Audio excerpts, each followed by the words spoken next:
11. It was not till late next day that I spoke to Mistress Groves, the rigor with which I kept my pupils in sight making it often difficult to meet her privately.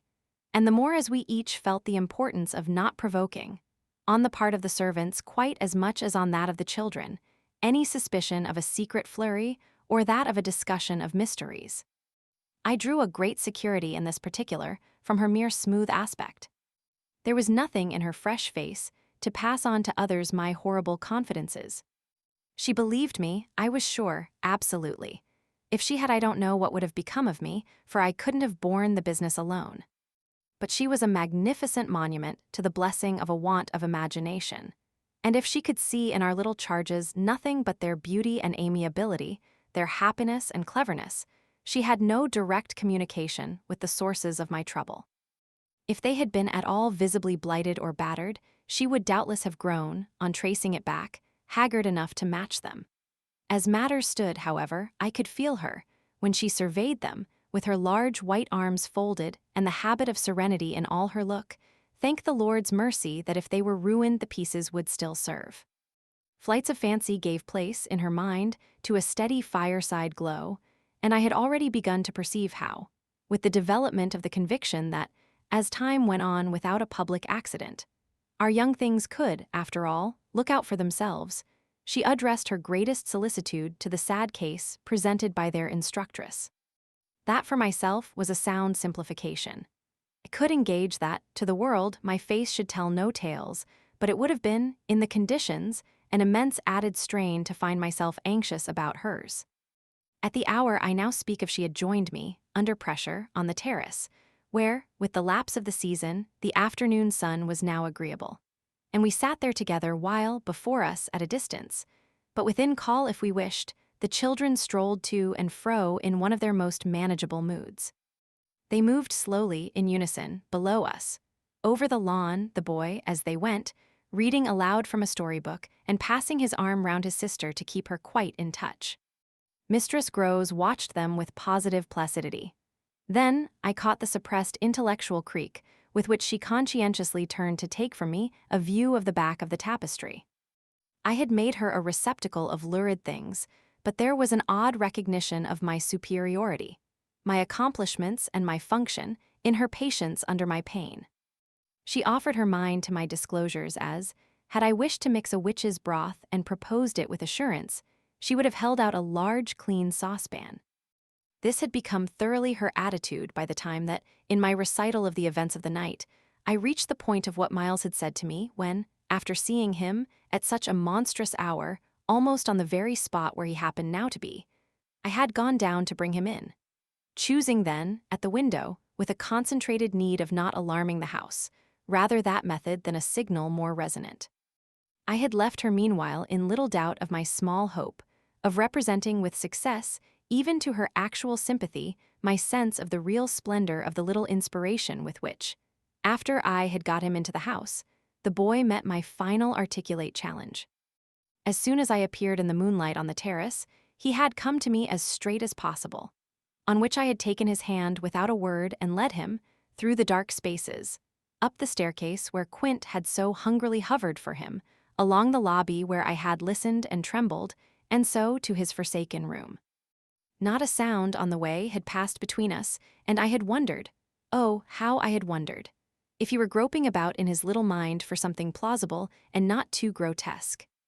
It would tax his invention certainly, and I felt, this time, over his real embarrassment, a curious thrill of triumph. It was a sharp trap for the inscrutable. He couldn't play any longer at innocence, so how the deuce would he get out of it? There beat in me indeed, with the passionate throb of this question, an equal dumb appeal as to how the deuce I should. I was confronted at last, as never yet, with all the risk attached even now to sounding my own horrid note. I remember, in fact, that as we pushed into his little chamber, where the bed had not been slept in at all, and the window, uncovered to the moonlight, made the place so clear that there was no need of striking a match, I remember how I suddenly dropped, sank upon the edge of the bed from the force of the idea that he must know how he really, as they say, had me. He could do what he liked, with all his cleverness to help him, so long as I should continue to defer to the old tradition of the criminality of those caretakers of the young who minister to superstitions and fears. He had me indeed, and in a cleft stick, for who would ever absolve me? Who would consent that I should go unhung, if, by the faintest tremor of an overture, I were the first to introduce into our perfect intercourse an element so dire? No, no, it was useless to attempt to convey to Mistress Grows, just as it is scarcely less so to attempt to suggest here, how, in our short, stiff brush in the dark, he fairly shook me with admiration. I was of course thoroughly kind and merciful. Never, never yet had I placed on his little shoulders hands of such tenderness as those with which, while I rested against the bed, I held him there well under fire. I had no alternative but, in form at least, to put it to him. You must tell me now, and all the truth. What did you go out for? What were you doing there? I can still see his wonderful smile, the whites of his beautiful eyes, and the uncovering of his little teeth shine to me in the dusk. If tell you why, will you understand? My heart at this leaped into my mouth. Would he tell me why? I found no sound on my lips to press it, and I was aware of replying only with a vague, repeated, grimacing nod. He was gentleness itself, and while I wagged my head at him, he stood there more than ever a little fairy prince. It was his brightness, indeed, that gave me a respite. Would it be so great if you were really going to tell me? Well, he said at last, just exactly in order that you should do this. Do what? Think me for a change bad. I shall never forget the sweetness and gaiety with which he brought out the word, nor how, on top of it, he bent forward and kissed me. It was practically the end of everything. I met his kiss and I had to make, while I folded him for a minute in my arms, the most stupendous effort not to cry. He had given exactly the account of himself that permitted least of my going behind it, and it was only with the effect of confirming my acceptance of it that, as I presently glanced about the room, I could say, "Then you didn't undress at all." He fairly glittered in the gloom. "Not at all. I sat up and read." "And when did you go down?" "At midnight. When I'm bad, I am bad." I see, it's charming. But how could you be sure I would know it?" "Oh, I arranged that with Flora." His answers rang out with a readiness. "She was to get up and look out. Which is what she did do. It was I who fell into the trap. So she disturbed you, and to see what she was looking at you also looked, you saw. While you, I concurred, caught your death in the night air." He literally bloomed so from this exploit that he could afford radiantly to assent. "How otherwise should I have been bad enough?" he asked. Then, after another embrace, the incident and our interview closed on my recognition of all the reserves of goodness that, for his joke, he had been able to draw upon. 12. The particular impression I had received proved in the morning light, I repeat, not quite successfully presentable to Mistress Grows, though I reinforced it with the mention of still another remark that he had made before we separated. "It all lies in half a dozen words," I said to her, "words that really settle the matter. Think, what I might do." He threw that off to show me how good he is. He knows down to the ground what he might do. That's what he gave them a taste of at school. "Lord, you do change," cried my friend. "I don't change, I simply make it out. The four, depend upon it, perpetually meet. If on either of these last nights you had been with either child, you would clearly have understood. The more I've watched and waited, the more I've felt that if there were nothing else to make it sure, it would be made so by the systematic silence of each. Never, by a slip of the tongue, have they so much as alluded to either of their old friends, any more than Miles has alluded to his expulsion. Oh, yes, we may sit here and look at them, and they may show off to us there to their fill. But even while they pretend to be lost in their fairy tale, they're steeped in their vision of the dead restored. He's not reading to her, I declared. They're talking of them, they're talking horrors. I go on, I know, as if I were crazy, and it's a wonder I'm not. What I've seen would have made you so, but it has only made me more lucid, made me get hold of still other things. My lucidity must have seemed awful, but the charming creatures who were victims of it, passing and repassing in their interlocked sweetness, gave my colleague something to hold on by. And I felt how tight she held as, without stirring in the breath of my passion, she covered them still with her eyes. "Of what other things have you got hold?" Why of the very things that have delighted, fascinated, and yet, at bottom, as I now so strangely see, mystified and troubled me? They're more than earthly beauty, they're absolutely unnatural goodness. It's a game, I went on, it's a policy and a fraud. On the part of little darlings. As yet mere lovely babies. Yes, mad as that seems, the very act of bringing it out really helped me to trace it, follow it all up and piece it all together. They haven't been good, they've only been absent. It has been easy to live with them, because they're simply leading a life of their own.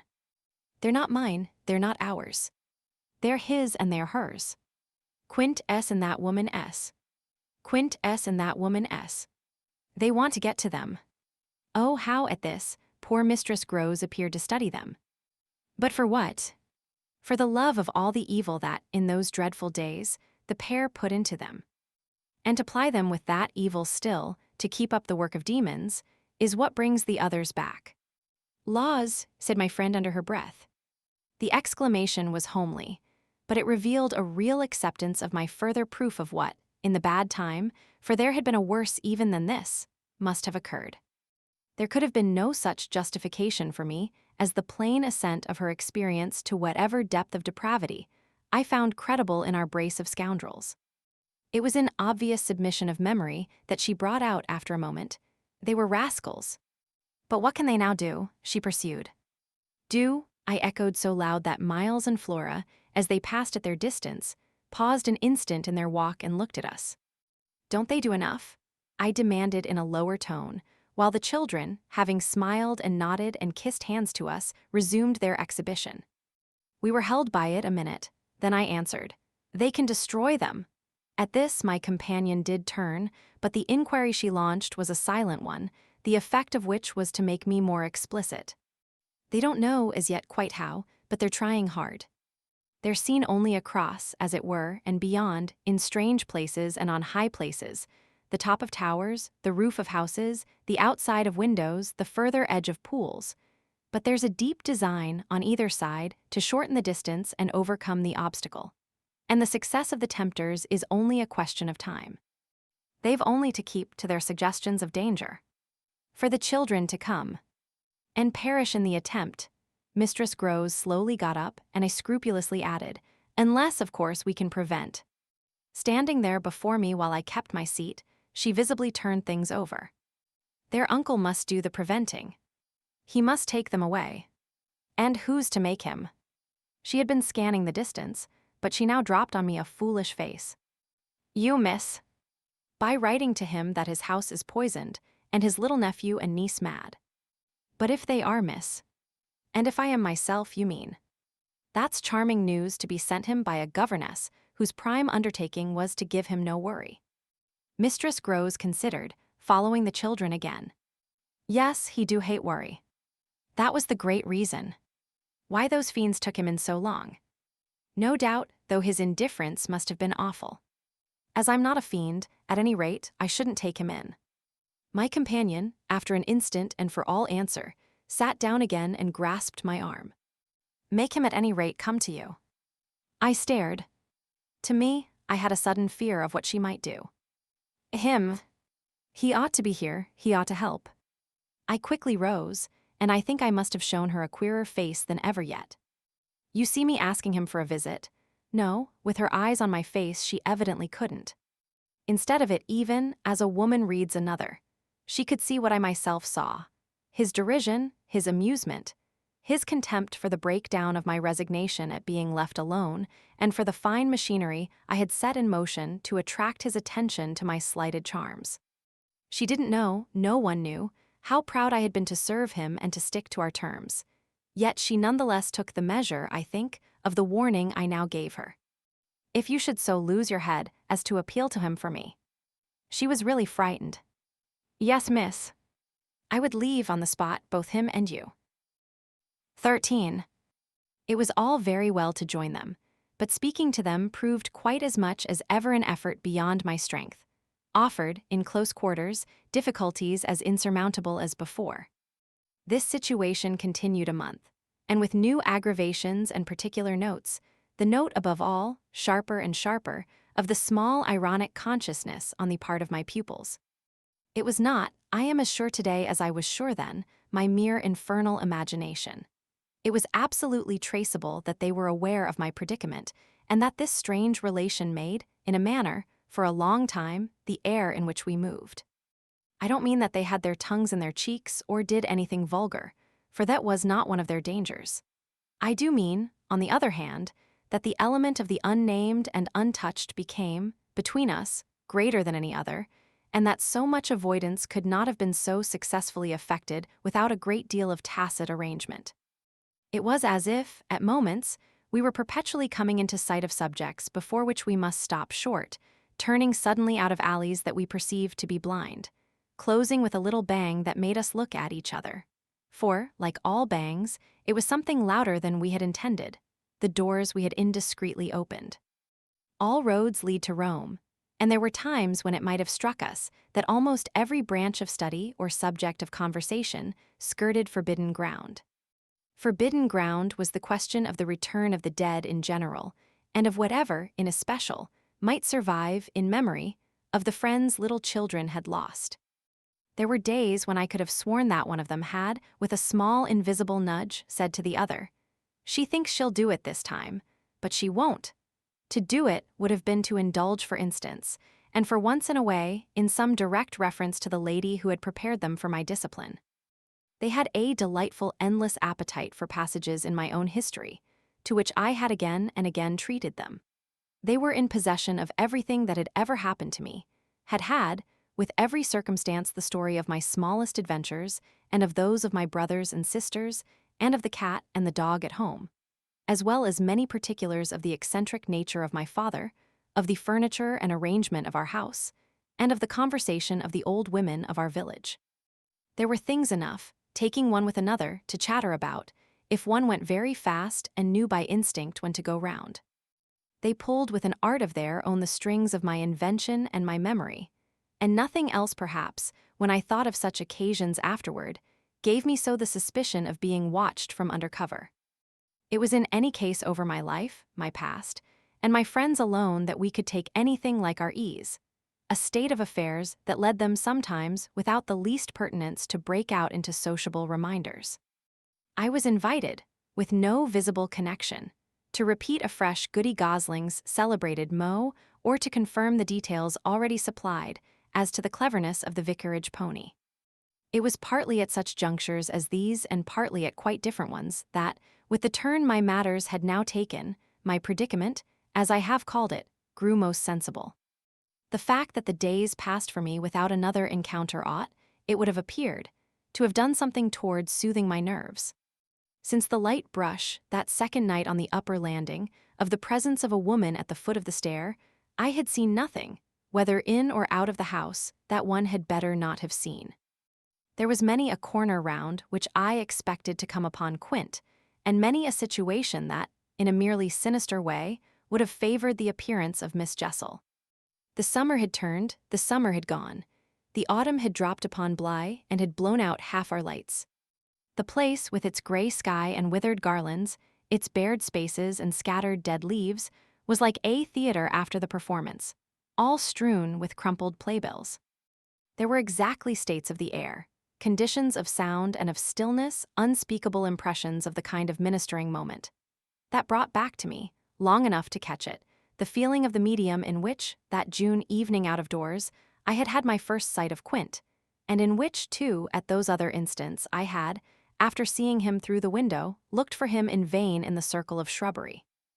I recognized the signs, the portents, I recognized the moment, the spot. But they remained unaccompanied and empty, and I continued unmolested. If unmolested one could call a young woman whose sensibility had, in the most extraordinary fashion, not declined but deepened. I had said in my talk with Mistress Groves on that horrid scene of Flora's by the lake, and had perplexed her by so saying, that it would from that moment distress me much more to lose my power than to keep it. I had then expressed what was vividly in my mind, the truth that whether the children really saw or not, since, that is, it was not yet definitely proved, I greatly preferred, as a safeguard, the fullness of my own exposure. I was ready to know the very worst that was to be known. What I had then had an ugly glimpse of was that my eyes might be sealed just while theirs were most opened. Well, my eyes were sealed, it appeared, at present, a consummation for which it seemed blasphemous not to thank God. There was, alas, a difficulty about that. I would have thanked him with all my soul had I not had in a proportionate measure this conviction of the secret of my pupils. How can I retrace today the strange steps of my obsession?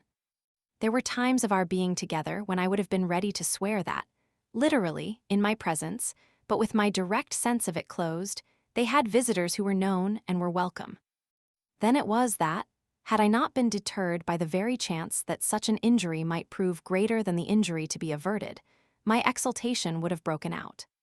They're here, you little wretches," I would have cried, "and you can't deny it now."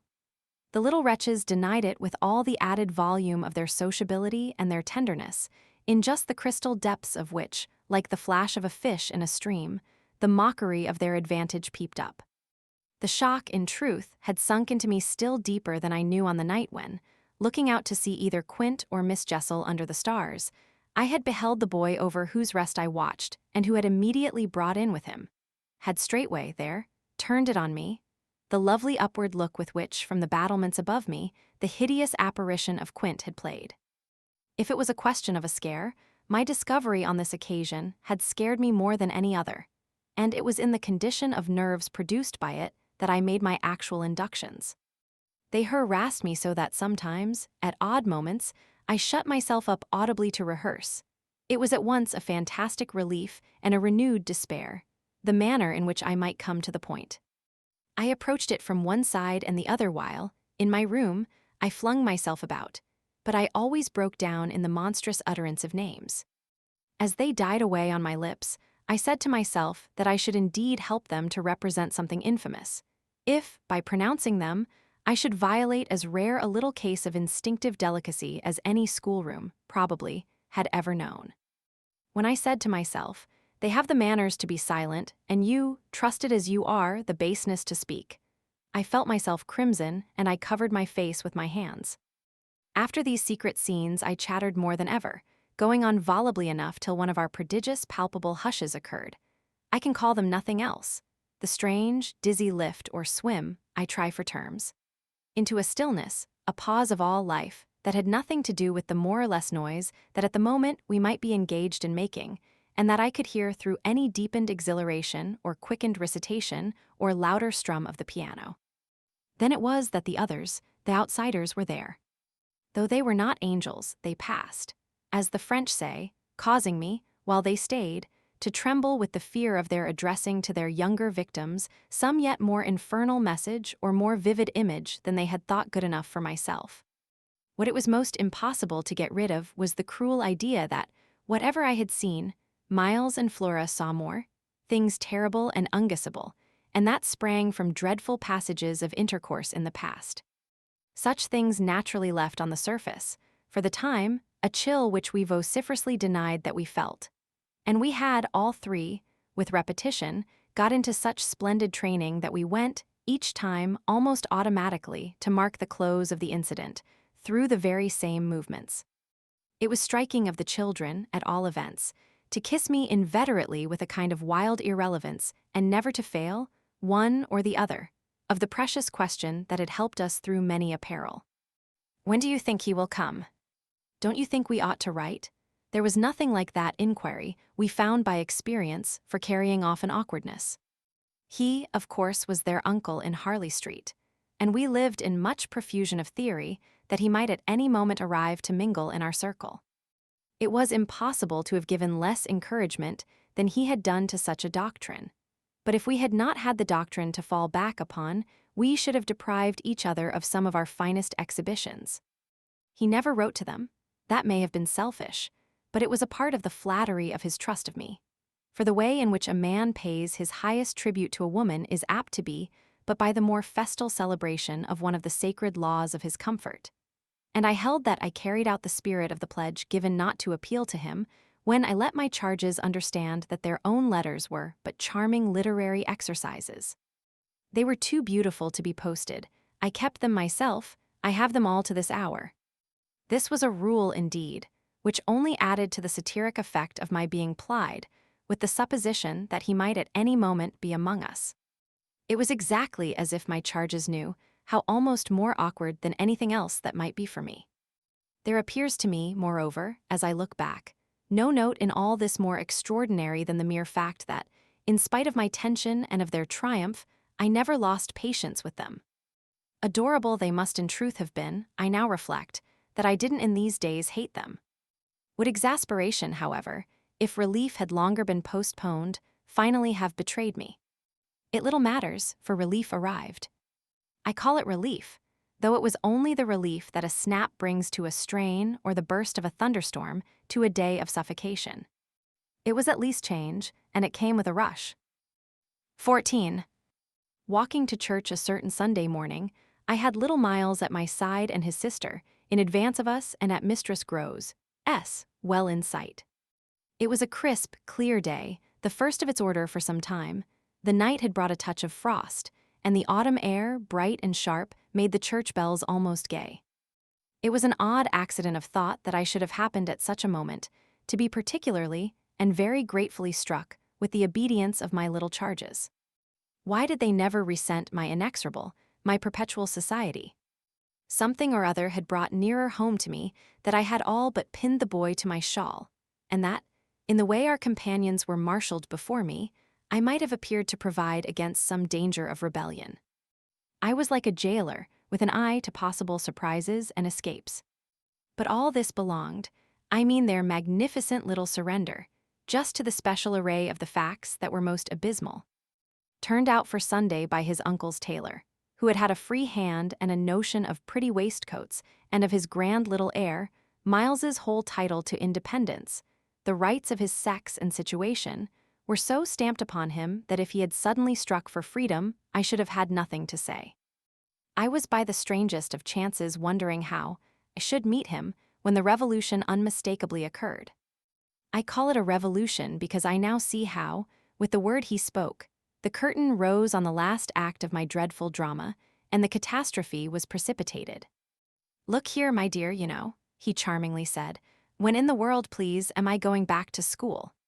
Transcribed here, the speech sounds harmless enough, particularly as uttered in the sweet, high, casual pipe with which, at all interlocutors, but above all at his eternal governess, he threw off intonations as if he were tossing roses.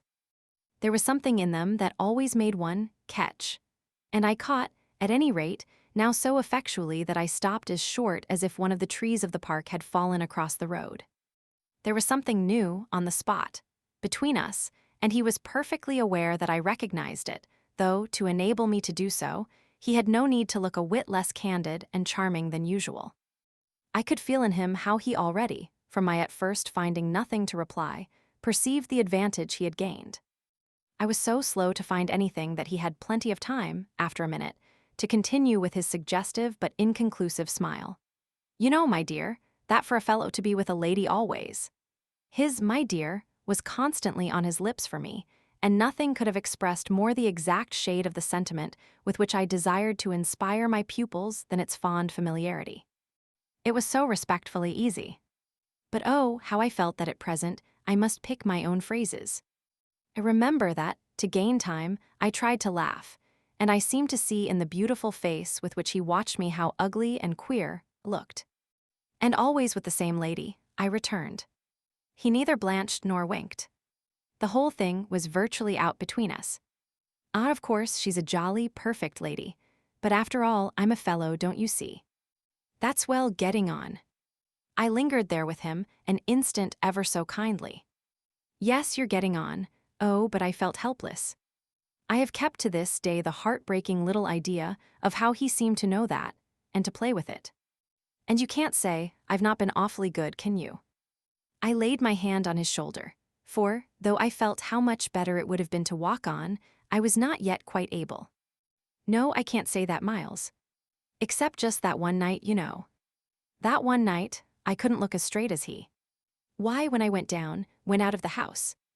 "Oh, yes. But I forget what you did it for." "You forget," he spoke with the sweet extravagance of childish reproach. "Why, it was to show you I could." "Oh, yes, you could." And I can again.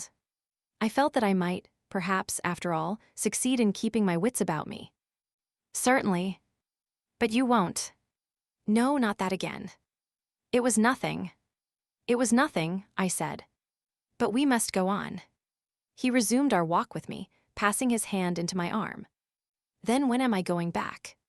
I wore, in turning it over, my most responsible air. Were you very happy at school? He just considered. Oh, I'm happy enough anywhere. Well then, I quavered, if you're just as happy here. Ah, but that isn't everything. Of course you know a lot. But you hint that you know almost as much, I risked as he paused. Not half I want to, Miles honestly professed. But it isn't so much that. What is it then? Well, I want to see more life. I see.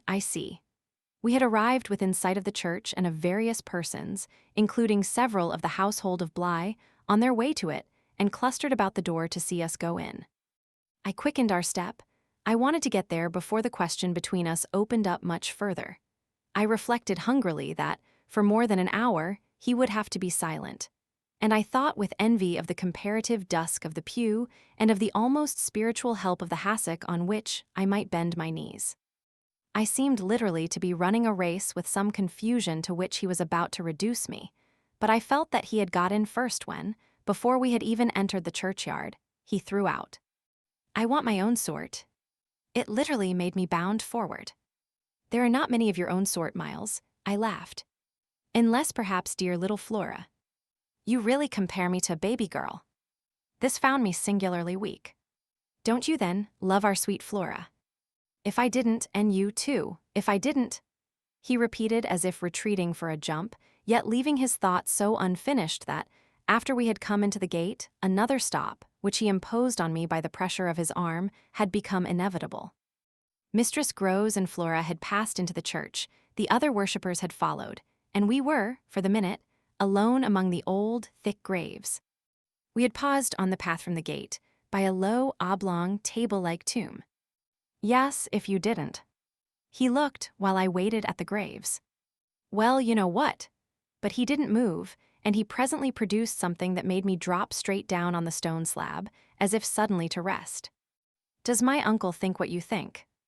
I markedly rested. How do you know what I think?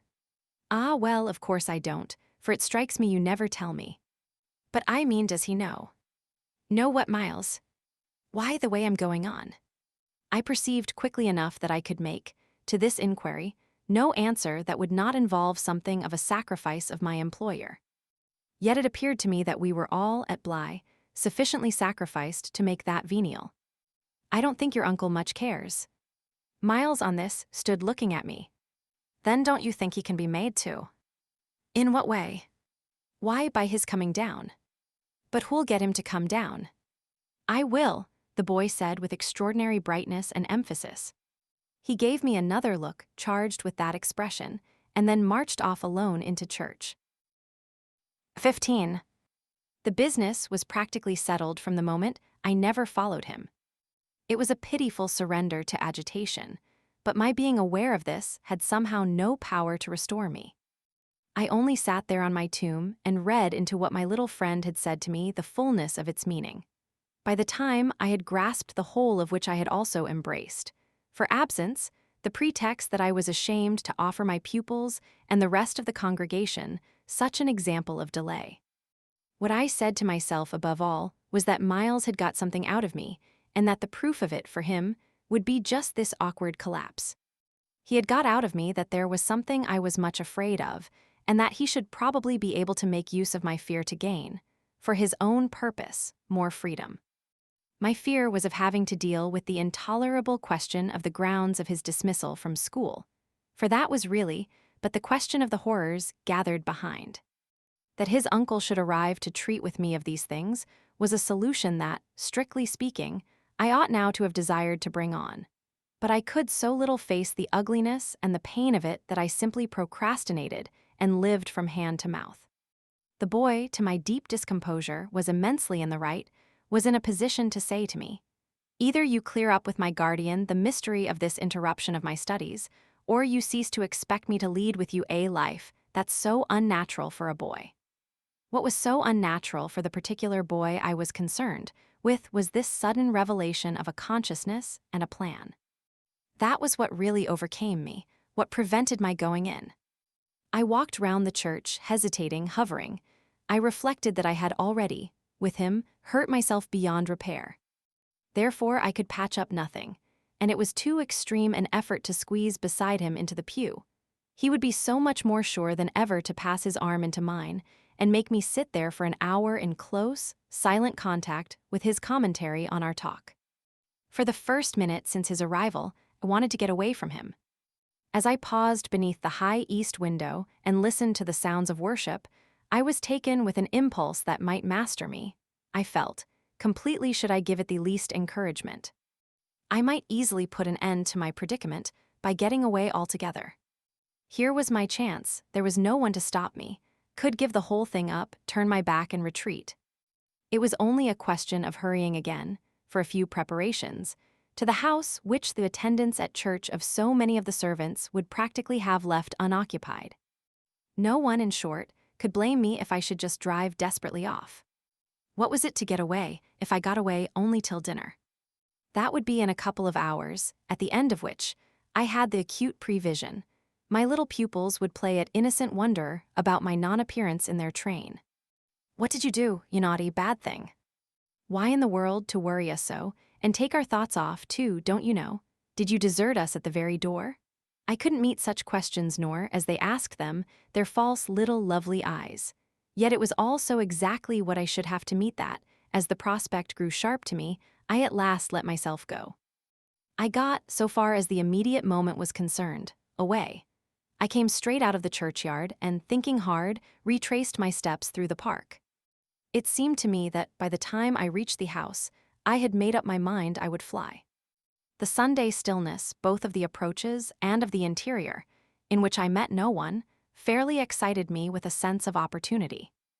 Were I to get off quickly, this way, I should get off without a scene, without a word. My quickness would have to be remarkable, however, and the question of a conveyance was the great one to settle.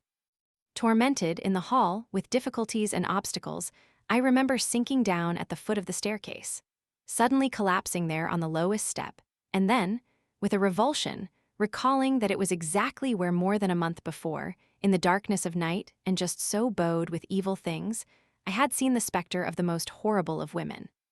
At this I was able to straighten myself. I went the rest of the way up. I made, in my bewilderment, for the schoolroom, where there were objects belonging to me that I should have to take. But I opened the door to find again, in a flash, my eyes unsealed. In the presence of what I saw, I reeled straight back upon my resistance.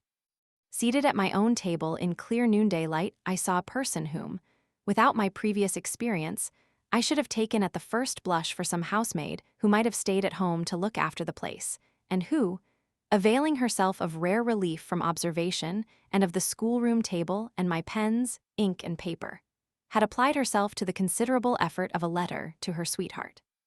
There was an effort in the way that, while her arms rested on the table, her hands with evident weariness supported her head. But at the moment I took this in, I had already become aware that, in spite of my entrance, her attitude strangely persisted. Then it was, with the very act of its announcing itself, that her identity flared up in a change of posture. She rose, not as if she had heard me, but with an indescribable grand melancholy of indifference and detachment, and within a dozen feet of me, stood there as my vile predecessor. Dishonored and tragic, she was all before me, but even as I fixed and, for memory, secured it, the awful image passed away. Dark as midnight in her black dress, her haggard beauty and her unutterable woe, she had looked at me long enough to appear to say that her right to sit at my table was as good as mine to sit at hers. While these instants lasted, indeed, I had the extraordinary chill of feeling that it was I who was the intruder. It was as a wild protest against it that, actually addressing her, "You terrible, miserable woman," I heard myself break into a sound that, by the open door, rang through the long passage and the empty house. She looked at me as if she heard me, but I had recovered myself and cleared the air. There was nothing in the room the next minute but the sunshine and a sense that I must stay. 16. I had so perfectly expected that the return of my pupils would be marked by a demonstration that I was freshly upset at having to take into account that they were dumb about my absence. Instead of gaily denouncing and caressing me, they made no allusion to my having failed them, and I was left, for the time, on perceiving that she too said nothing, to study Mistress Grose's odd face. I did this to such purpose that I made sure they had in some way bribed her to silence. A silence that, however, I would engage to break down on the first private opportunity. This opportunity came before tea.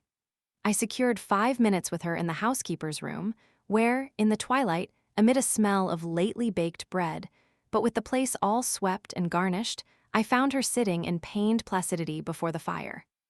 So I see her still, so I see her best. Facing the flame from her straight chair in the dusky, shining room, a large clean image of the put away, of drawers closed and locked and rest without a remedy. Oh yes, they asked me to say nothing, and to please them, so long as they were there, of course I promised. But what had happened to you? I only went with you for the walk, I said. I had then to come back to meet a friend. She showed her surprise. A friend, you? Oh yes, I have a couple, I laughed. But did the children give you a reason? For not alluding to your leaving us? Yes, they said you would like it better. Do you like it better? My face had made her rueful. No, I like it worse, but after an instant I added, did they say why I should like it better? No, Master Miles only said, we must do nothing but what she likes. I wish indeed he would. And what did Flora say? Miss Flora was too sweet. She said, oh, of course, and I said the same. I thought a moment. You were too sweet too, I can hear you all. But nonetheless, between Miles and me, it's now all out. All out, my companion stared. But what, miss? Everything. It doesn't matter. I've made up my mind. I came home, my dear, I went on, for a talk with Miss Jessel. I had by this time formed the habit of having Mistress Grose literally well in hand in advance of my sounding that note, so that even now, as she bravely blinked under the signal of my word, I could keep her comparatively firm. A talk? Do you mean she spoke? It came to that. I found her, on my return, in the schoolroom. And what did she say? I can hear the good woman still, and the candor of her stupefaction. That she suffers the torments. It was this, of a truth, that made her, as she filled out my picture, gape. Do you mean, she faltered, of the lost? Of the lost. Of the damned. And that's why, to share them, I faltered myself with the horror of it. But my companion, with less imagination, kept me up. To share them. She wants Flora. Mistress Grose might, as I gave it to her, fairly have fallen away from me had I not been prepared. I still held her there, to show I was. As I've told you, however, it doesn't matter. Because you've made up your mind. But to what? To everything. And what do you call everything? Why, sending for their uncle. Oh, miss, in pity do, my friend broke out. Ah, but I will, I see it's the only way. What's out, as I told you, with Miles is that if he thinks I'm afraid to, and has ideas of what he gains by that, he shall see he's mistaken. Yes, his uncle shall have it here from me on the spot, and before the boy himself, if necessary, that if I'm to be reproached with having done nothing again about more school. Yes, miss, my companion pressed me. Well, there's that awful reason. There were now clearly so many of these for my poor colleague, that she was excusable for being vague. But which? Why, the letter from his old place. You'll show it to the master. I ought to have done so on the instant. Oh no, said Mistress Grose with decision. I'll put it before him, I went on inexorably, that I can't undertake to work the question on behalf of a child who has been expelled. For we've never in the least known what, Mistress Grose declared. For wickedness. For what else, when he's so clever and beautiful and perfect? Is he stupid? Is he untidy? Is he infirm? Is he ill-natured? He's exquisite, so it can be only that, and that would open up the whole thing. After all, I said, it's their uncle's fault. If he left here such people. He didn't really in the least know them. The fault's mine, she had turned quite pale. Well, you shan't suffer, I answered. The children shan't, she emphatically returned. I was silent a while, we looked at each other. Then what am I to tell him? You needn't tell him anything. I'll tell him. I measured this. Do you mean you'll write? Remembering she couldn't, I caught myself up. How do you communicate? I tell the bailiff. He writes. And should you like him to write our story? My question had a sarcastic force that I had not fully intended, and it made her, after a moment, inconsequently break down. The tears were again in her eyes. Ah, miss, you write. Well, tonight, I at last answered, and on this we separated. 17. I went so far in the evening as to make a beginning. The weather had changed back, a great wind was abroad, and beneath the lamp, in my room, with Flora at peace beside me, I sat for a long time before a blank sheet of paper and listened to the lash of the rain and the batter of the gusts. Finally, I went out, taking a candle. I crossed the passage and listened a minute at Miles's door. What, under my endless obsession, I had been impelled to listen for was some betrayal of his not being at rest, and I presently caught one, but not in the form I had expected. His voice tinkled out. I say, you there, come in. It was a gaiety in the gloom. I went in with my light and found him, in bed, very wide awake, but very much at his ease. Well, what are you up to? He asked with a grace of sociability in which it occurred to me that Mistress Groves, had she been present, might have looked in vain for proof that anything was out. I stood over him with my candle. How did you know I was there? Why, of course I heard you. Did you fancy you made no noise? You're like a troop of cavalry, he beautifully laughed.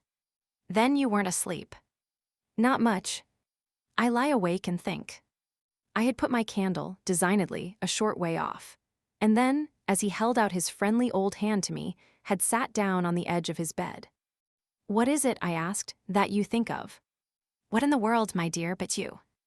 Ah, the pride I take in your appreciation doesn't insist on that. Had so far rather you slept. Well, I think also, of this queer business of ours. I marked the coolness of his firm little hand. Of what queer business, Miles? Why, the way you bring me up. And all the rest. I fairly held my breath a minute, and even from my glimmering taper, there was light enough to show how he smiled up at me from his pillow. What do you mean by all the rest? Oh, you know. I could say nothing for a minute, though I felt, as I held his hand and our eyes continued to meet, that my silence had all the air of admitting his charge, and that nothing in the whole world of reality was perhaps at that moment so fabulous as our actual relation. Certainly you shall go back to school, I said, if it be that troubles you. But not to the old place, we must find another, a better. How could I know it did trouble you, this question, when you never told me so, never spoke of it at all? His clear, listening face, framed in its smooth whiteness, made him for the minute as appealing as some wistful patient in a children's hospital. And I would have given, as the resemblance came to me, all I possessed on earth really to be the nurse or the sister of charity who might have helped to cure him. Well, even as it was, I perhaps might help. Do you know you've never said a word to me about your school? I mean the old one, never mentioned it in any way. He seemed to wonder, he smiled with the same loveliness. But he clearly gained time, he waited, he called for guidance. Haven't I? It wasn't for me to help him, it was for the thing I had met. Something in his tone and the expression of his face, as I got this from him, set my heart aching with such a pang as it had never yet known. So unutterably touching was it to see his little brain puzzled, and his little resources taxed to play, under the spell laid on him, a part of innocence and consistency. No, never, from the hour you came back. You've never mentioned to me one of your masters, one of your comrades, nor the least little thing that ever happened to you at school. Never, little Miles, no, never, have you given me an inkling of anything that may have happened there. Therefore you can fancy how much I'm in the dark. Until you came out, that way this morning, you had, since the first hour I saw you, scarce even made a reference to anything in your previous life. You seemed so perfectly to accept the present. It was extraordinary how my absolute conviction of his secret precocity, or whatever I might call the poison of an influence that I dared but have to phrase, made him, in spite of the faint breath of his inward trouble, appear as accessible as an older person, imposed him almost as an intellectual equal. I thought you wanted to go on as you are. It struck me that at this, he just faintly colored. He gave, at any rate, like a convalescent slightly fatigued, a languid shake of his head. I don't. I want to get away. You're tired of Bly. Oh no, I like Bly. Well then. Oh, you know what a boy wants. I felt that I didn't know so well as Miles, and I took temporary refuge. You want to go to your uncle. Again, at this, with his sweet, ironic face, he made a movement on the pillow. You can't get off with that. I was silent a little, and it was I now, I think, who changed color. My dear, I don't want to get off. You can't, even if you do. You can't, he lay beautifully staring. My uncle must come down, and you must completely settle things. If we do, I returned with some spirit, you may be sure it will be to take you quite away. Well, don't you understand that that's exactly what I'm working for? You'll have to tell him about the way you've let it all drop. You'll have to tell him a tremendous lot. The exultation with which he uttered this helped me somehow, for the instant, to meet him rather more. And how much will you, Miles, have to tell him? There are things he'll ask you. He turned it over. Very likely. But what things? The things you've never told me. To make up his mind what to do with you. He can't send you back. Oh, I don't want to go back, he broke in. I want a new field. He said it with admirable serenity, with positive, unimpeachable gaiety. And doubtless it was that very note that most evoked for me the poignancy, the unnatural childish tragedy, of his probable reappearance at the end of 3 months with all this bravado and still more dishonor. It overwhelmed me now that I should never be able to bear that, and it made me let myself go. I threw myself upon him, and in the tenderness of my pity, I embraced him. Dear little Miles, dear little Miles. My face was close to his, and he let me kiss him, simply taking it with indulgent good humor. Well, old lady, is there nothing at all that you want to tell me? He turned off a little, facing round toward the wall and holding up his hand to look at, as one had seen sick children look. I told you this morning. Oh, I was sorry for him. That you just want me not to worry you. He looked round at me now, as if in recognition of my understanding him, then ever so gently, to let me alone, he replied. There was even a singular little dignity in it, something that made me release him, yet, when I had slowly risen, linger beside him. God knows I never wished to harass him, but I felt that merely at this, to turn my back on him was to abandon or, to put it more truly, to lose him. I've just begun a letter to your uncle, I said. Well then, finish it. I waited a minute. What happened before? He gazed up at me again. Before what? Before you came back. And before you went away. For some time he was silent, but he continued to meet my eyes. What happened? It made me, the sound of the words, in which it seemed to me that I caught for the very first time a small faint quaver of consenting consciousness. It made me drop on my knees beside the bed and seize once more the chance of possessing him. Dear little Miles, if you knew how I want to help you. It's only that, it's nothing but that, and I'd rather die than give you a pain or do you a wrong. I'd rather die than hurt a hair of you. Dear little Miles, oh, I brought it out now even if I should go too far. I just want you to help me to save you. But I knew in a moment after this that I had gone too far. The answer to my appeal was instantaneous, but it came in the form of an extraordinary blast and chill, a gust of frozen air, and a shake of the room as great as if, in the wild wind, the casement had crashed in. The boy gave a loud, high shriek, which, lost in the rest of the shock of sound, might have seemed indistinctly, though I was so close to him, a note either of jubilation or of terror. I jumped to my feet again and was conscious of darkness. So for a moment we remained, while I stared about me and saw that the drawn curtains were unstirred and the window tight. Why the candles out? I then cried. It was I who blew it, dear, said Miles. 18. The next day, after lessons, Mistress Groves found a moment to say to me quietly, Have you written, miss? Yes, I've written. But I didn't add for the hour that my letter, sealed and directed, was still in my pocket. There would be time enough to send it before the messenger should go to the village. Meanwhile, there had been, on the part of my pupils, no more brilliant, more exemplary morning. It was exactly as if they had both had at heart to gloss over any recent little friction. They performed the dizziest feats of arithmetic, soaring quite out of my feeble range, and perpetrated, in higher spirits than ever, geographical and historical jokes. It was conspicuous, of course, in Miles, in particular, that he appeared to wish to show how easily he could let me down. This child, to my memory, really lives in a setting of beauty and misery that no words can translate. There was a distinction all his own in every impulse he revealed. Never was a small natural creature, to the uninitiated eye all frankness and freedom, a more ingenious, a more extraordinary little gentleman. I had perpetually to guard against the wonder of contemplation into which my initiated view betrayed me, to check the irrelevant gaze and discouraged sigh in which I constantly both attacked and renounced the enigma of what such a little gentleman could have done that deserved a penalty. Say that, by the dark prodigy I knew, the imagination of all evil had been opened up to him. All the justice within me ached for the proof that it could ever have flowered into an act.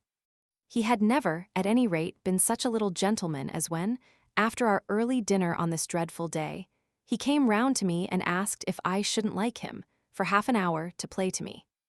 David playing to Saul could never have shown a finer sense of the occasion. It was literally a charming exhibition of tact, of magnanimity, and quite tantamount to his saying outright, "The true knights we love to read about never push an advantage too far." I know what you mean now. You mean that, to be let alone yourself and not followed up, you'll cease to worry and spy upon me, won't keep me so close to you, will let me go and come. Well, I come, you see, but I don't go. There'll be plenty of time for that. I do really delight in your society, and I only want to show you that I contended for a principle. It may be imagined whether I resisted this appeal or failed to accompany him again, hand in hand, to the schoolroom. He sat down at the old piano and played as he had never played. And if there are those who think he had better have been kicking a football, I can only say that I wholly agree with them. For at the end of a time that under his influence I had quite ceased to measure, I started up with a strange sense of having literally slept at my post. It was after luncheon, and by the schoolroom fire, and yet I hadn't really in the least slept. I had only done something much worse. I had forgotten.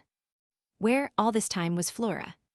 When I put the question to Miles, he played on a minute before answering and then could only say, "Why, my dear, how do I know?" Breaking moreover into a happy laugh which, immediately after, as if it were a vocal accompaniment, he prolonged into incoherent, extravagant song. I went straight to my room, but his sister was not there. Then, before going downstairs, I looked into several others. As she was nowhere about, she would surely be with Mistress Groves, whom, in the comfort of that theory, I accordingly proceeded in quest of. I found her where I had found her the evening before, but she met my quick challenge with blank, scared ignorance. She had only supposed that, after the repast, I had carried off both the children, as to which she was quite in her right, for it was the very first time I had allowed the little girl out of my sight without some special provision. Of course now, indeed, she might be with the maids, so that the immediate thing was to look for her, without an air of alarm. This we promptly arranged between us. But when, 10 minutes later, and in pursuance of our arrangement, we met in the hall, it was only to report on either side that after guarded inquiries we had altogether failed to trace her. For a minute there, apart from observation, we exchanged mute alarms, and I could feel with what high interest my friend returned me all those I had from the first given her. "She'll be above," she presently said, "in one of the rooms you haven't searched." "No, she's at a distance. I had made up my mind." "She has gone out." Mistress Groves stared. "Without a hat?" I naturally also looked volumes. "Isn't that woman always without one?" "She's with her." "She's with her," I declared. "We must find them." My hand was on my friend's arm, but she failed for the moment, confronted with such an account of the matter, to respond to my pressure. She communed, on the contrary, on the spot, with her uneasiness. "And where's Master Miles?" "Oh, he's with Quint. They're in the schoolroom." "Lord, miss, My view, I was myself aware, and therefore I suppose my tone, had never yet reached so calm an assurance. The trick's played, I went on, they've successfully worked their plan. He found the most divine little way to keep me quiet while she went off. Divine, Mistress Groves bewilderedly echoed. Infernal then, I almost cheerfully rejoined. He has provided for himself as well. But come. She had helplessly gloomed at the upper regions. You leave him. So long with Quint. Yes, I don't mind that now. She always ended, at these moments, by getting possession of my hand, and in this manner she could at present still stay me. But after gasping an instant at my sudden resignation, because of your letter, she eagerly brought out. I quickly, by way of answer, felt for my letter, drew it forth, held it up, and then, freeing myself, went and laid it on the great hall table. Luke will take it, I said as I came back. I reached the house door and opened it. I was already on the steps. My companion still demurred. The storm of the night and the early morning had dropped, but the afternoon was damp and gray. I came down to the drive while she stood in the doorway. You go with nothing on. What do I care when the child has nothing?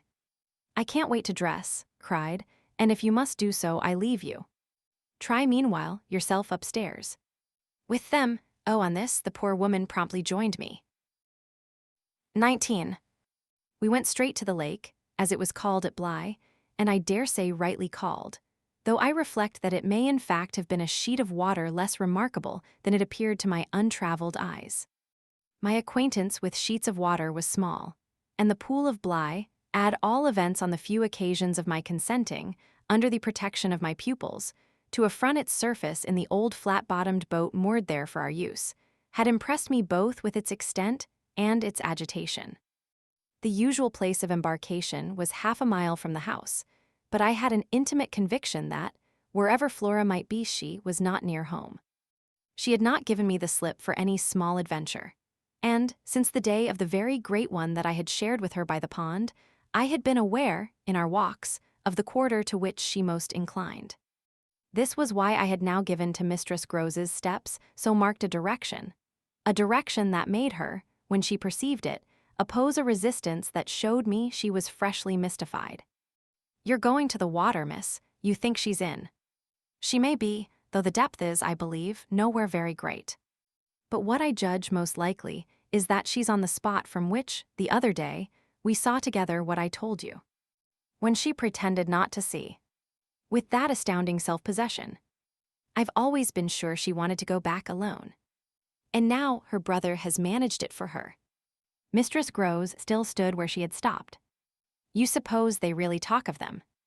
I could meet this with a confidence. They say things that, if we heard them, would simply appall us. And if she is there? Yes. Then Miss Jessel is. Beyond a doubt. You shall see.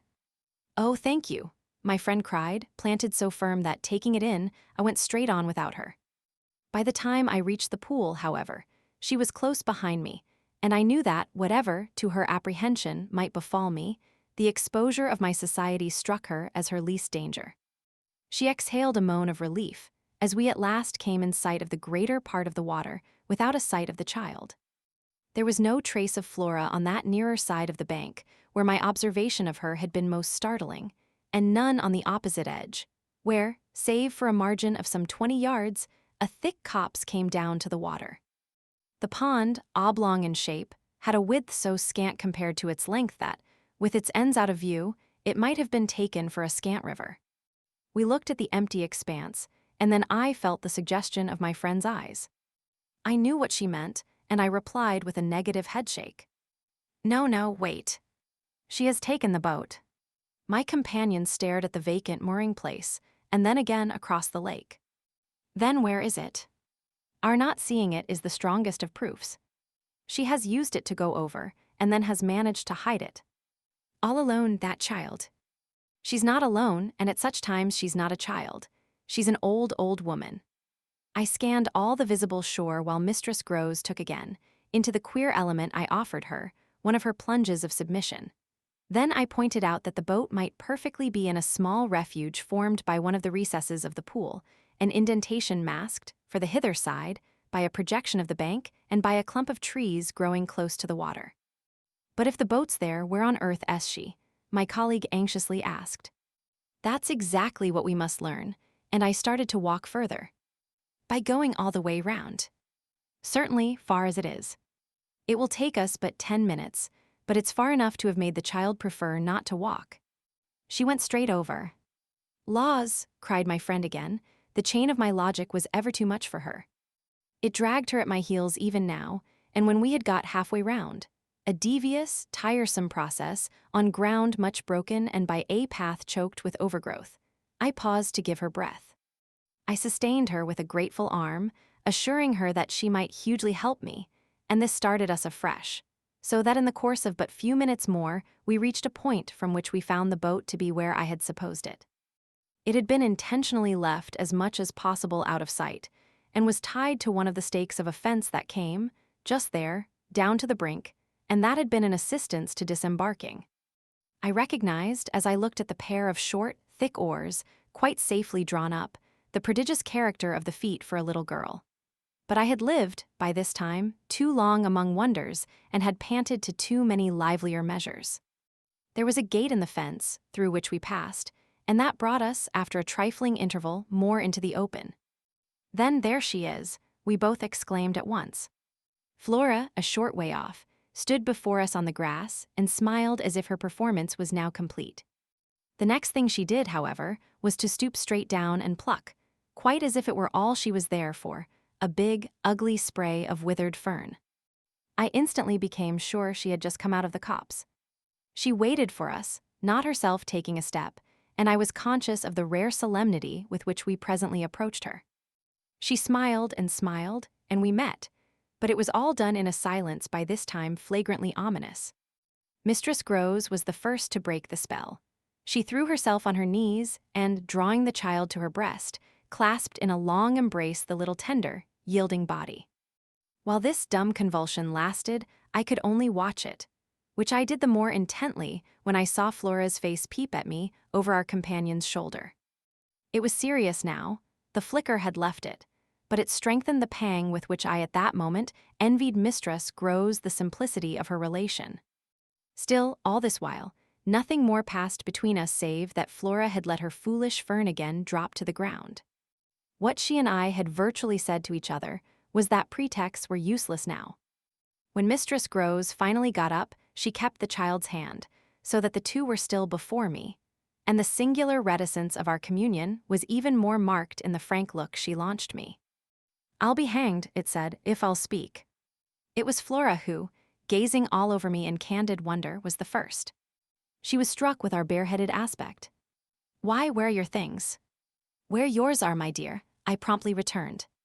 She had already got back her gaiety, and appeared to take this as an answer quite sufficient. "And where's Miles?" she went on. There was something in the small valor of it that quite finished me. These 3 words from her were, in a flash like the glitter of a drawn blade, the jostle of the cup that my hand, for weeks and weeks, had held high and full to the brim that now, even before speaking, I felt overflow in a deluge. "I'll tell you if you'll tell me," I heard myself say, then heard the tremor in which it broke. "Well, what?" Mistress Groves's suspense blazed at me, but it was too late now, and I brought the thing out handsomely. "Where my pet is Miss Jessel." 20. Just as in the churchyard with Miles, the whole thing was upon us. Much as I had made of the fact that this name had never once, between us, been sounded, the quick, smitten glare with which the child's face now received it fairly likened my breach of the silence to the smash of a pane of glass. It added to the interposing cry, as if to stay the blow that Mistress Groves, at the same instant, uttered over my violence, the shriek of a creature scared, or rather wounded, which, in turn, within a few seconds, was completed by a gasp of my own. I seized my colleague's arm. She's there." Miss Jessel stood before us on the opposite bank exactly as she had stood the other time, and I remember, strangely, as the first feeling now produced in me, my thrill of joy at having brought on a proof. She was there and I was justified. She was there and I was neither cruel nor mad.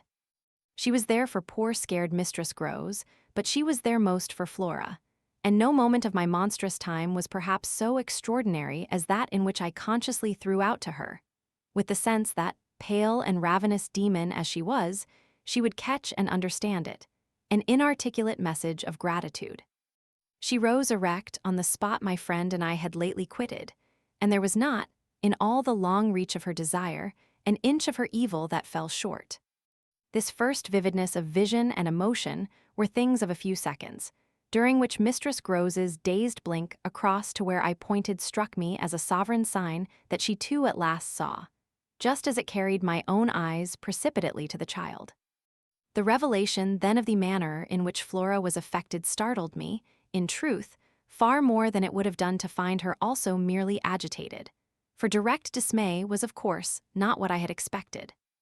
Prepared and on her guard as our pursuit had actually made her, she would repress every betrayal, and I was therefore shaken, on the spot, by my first glimpse of the particular one for which I had not allowed. To see her, without a convulsion of her small pink face, not even feign to glance in the direction of the prodigy I announced, but only, instead of that, turn at me an expression of hard, still gravity, an expression absolutely new and unprecedented, and that appeared to read and accuse and judge me. This was a stroke that somehow converted the little girl herself into the very presence that could make me quail. I quailed even though my certitude that she thoroughly saw was never greater than at that instant, and in the immediate need to defend myself, I called it passionately to witness. "She's there, you little unhappy thing. There, and you see her as well as you see me." I had said shortly before to Mistress Grose that she was not at these times a child, but an old woman, and that description of her could not have been more strikingly confirmed than in the way in which, for all answer to this, she simply showed me, without a concession, an admission of her eyes, a countenance of deeper and deeper, of indeed suddenly quite fixed reprobation. I was by this time, if I can put the whole thing add all together, more appalled at what I may properly call her manner than at anything else, though it was simultaneously with this that I became aware of having Mistress Grose also, and very formidably, to reckon with.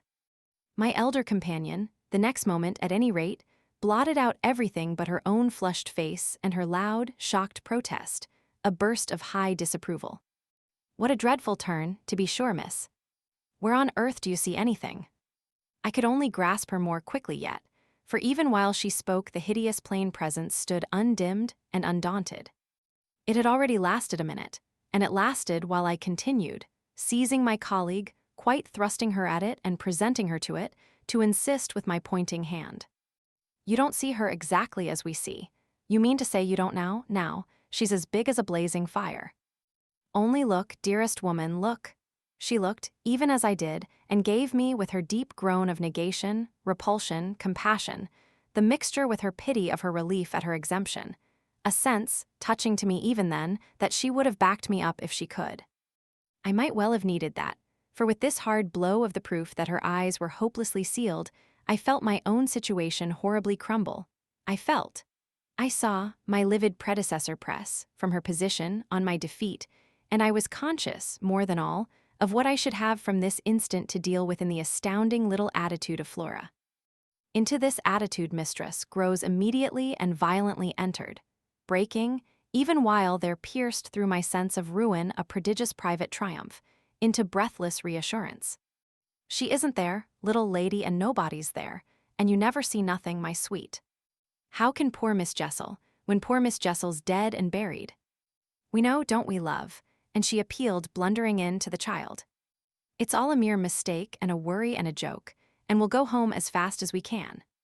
Our companion on this had responded with a strange, quick primness of propriety, and they were again, with Mistress Grose on her feet, united, as it were, in pained opposition to me. Flora continued to fix me with her small mask of reprobation, and even at that minute I prayed God to forgive me for seeming to see that, as she stood there holding tight to our friend's dress, her incomparable childish beauty had suddenly failed, had quite vanished. I've said it already. She was hideously hard. She had turned common and almost ugly. "I don't know what you mean. I see nobody. I see nothing. I never have. I think you're cruel. I don't like you." Then, after this deliverance, which might have been that of a vulgarly pert little girl in the street, she hugged Mistress Grows more closely and buried in her skirts the dreadful little face. In this position, she produced an almost furious wail. Take me away, oh, take me away from her. From me, I panted. From you, she cried. Even Mistress Grows looked across at me dismayed, while I had nothing to do but communicate again with the figure that, on the opposite bank, without a movement, as rigidly still as if catching, beyond the interval, our voices, was as vividly there for my disaster as it was not there for my service. The wretched child had spoken exactly as if she had got from some outside source each of her stabbing little words, and I could therefore, in the full despair of all I had to accept, but sadly shake my head at her. If I had ever doubted, all my doubt would at present have gone. I've been living with the miserable truth, and now it has only too much closed round me. Of course I've lost you, I've interfered, and you've seen, under her dictation, with which I faced, over the pool again, our infernal witness, the easy and perfect way to meet it. I've done my best, but I've lost you. Goodbye. For Mistress Grows I had an imperative, an almost frantic go, before which, in infinite distress, but mutely possessed of the little girl and clearly convinced, in spite of her blindness, that something awful had occurred and some collapse engulfed us, she retreated by the way we had come, as fast as she could move. Of what first happened when I was left alone, I had no subsequent memory. I only knew that at the end of, I suppose, a quarter of an hour, an odorous dampness and roughness, chilling and piercing my trouble, had made me understand that I must have thrown myself, on my face, on the ground, and given way to a wildness of grief. I must have lain there long and cried and sobbed, for when I raised my head the day was almost done. I got up and looked a moment, through the twilight, at the gray pool and its blank, haunted edge, and then I took, back to the house, my dreary and difficult course. When I reached the gate in the fence, the boat, to my surprise, was gone, so that I had a fresh reflection to make on Flora's extraordinary command of the situation. She passed that night, by the most tacit, and I should add, were not the words so grotesque a false note, the happiest of arrangements with Mistress Grows. I saw neither of them on my return, but, on the other hand, as by an ambiguous compensation, I saw a great deal of Miles. I saw, can use no other phrase, so much of him that it was as if it were more than it had ever been. No evening I had passed at Bly had the portentous quality of this one, in spite of which, and in spite also of the deeper depths of consternation that had opened beneath my feet, there was literally, in the ebbing actual, an extraordinarily sweet sadness. On reaching the house, I had never so much as looked for the boy. I had simply gone straight to my room to change what I was wearing and to take in, at a glance, much material testimony to Flora's rupture. Her little belongings had all been removed. When later, by the schoolroom fire, I was served with tea by the usual maid, I indulged, on the article of my other pupil, in no inquiry whatever. He had his freedom now, he might have it to the end. Well, he did have it, and it consisted, in part at least, of his coming in at about 8 o'clock and sitting down with me in silence. On the removal of the tea things, I had blown out the candles and drawn my chair closer. I was conscious of a mortal coldness and felt as if I should never again be warm. So when he appeared, I was sitting in the glow with my thoughts. He paused a moment by the door as if to look at me. Then, as if to share them, came to the other side of the hearth and sank into a chair. We sat there in absolute stillness, yet he wanted, I felt, to be with me. 21. Before a new day in my room had fully broken, my eyes opened to Mistress Grows, who had come to my bedside with worse news. Flora was so markedly feverish that an illness was perhaps at hand. She had passed a night of extreme unrest, a night agitated above all by fears that had for their subject not in the least her former, but wholly her present, governess.